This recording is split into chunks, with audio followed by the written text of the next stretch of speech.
എൻ്റെ കണ്ണിനെ ഈറനണിയുകയും ആ സമയം തന്നെ എന്നെ സന്തോഷിപ്പിക്കുകയും യഥാസമയം തന്നെ എന്നെ അഭിമാനപ്പെടുത്തുകയും ചെയ്യുന്ന ഒരു നിമിഷത്തിന്റെ ഓർമ്മകളാണ് ഞാൻ നിങ്ങളോട് ഷെയർ ചെയ്യുന്നത്. ഈ സംഭവം നടക്കുന്നത് കാഞ്ഞങ്ങാടാണ്. ആർക്കിടെക്ചറൽ ഇന്റീരിയർ ഡിസൈനിങ്ങും ഞാൻ തന്നെയാണ് ചെയ്തത്. അതിന്റെ ഫിനിഷിംഗ് സ്റ്റേജിലേക്കുള്ള പണി നടക്കുന്ന സമയത്ത് അതിന്റെ ഫൈനൽ വിസിറ്റിന് വേണ്ടിയാണ് ഞാൻ സൈറ്റിൽ പോയത്.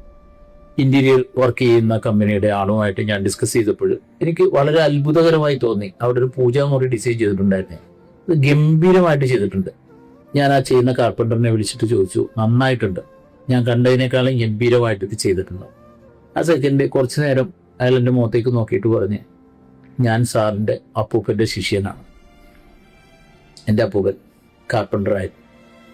അപ്പൂപ്പൻ്റെ ഓർമ്മകളിലേക്ക് പോകുമ്പോൾ ഒരുപാട് ഓർമ്മകളാണ്. കാരണം ഞാൻ എൻ്റെ 7 വയസ്സ് 8 വയസ്സ് സമയങ്ങളിലെല്ലാം എൻ്റെ സ്കൂളിനടുത്ത് തന്നെയായിരുന്നു അപ്പൂപ്പൻ്റെ വർക്ക്ഷോപ്പ്. ചെറിയൊരു കാർപ്പൻ്ററി ഷോപ്പ് ഉണ്ടായിരുന്നു. വൈകുന്നേര സമയങ്ങളിൽ 4 മണിക്ക് ശേഷം ഞാൻ അപ്പൂപ്പൻ്റെ അടുത്ത് പോകുമ്പോൾ അപ്പൂപ്പൻ്റെ കൂടെ നിന്ന് പണിയെടുക്കും. ഞാൻ അപ്പൂപ്പനെ സഹായിക്കാൻ വിടും. ആഴ്ചയിൽ അപ്പൂപ്പന് 25 പൈസ തരും.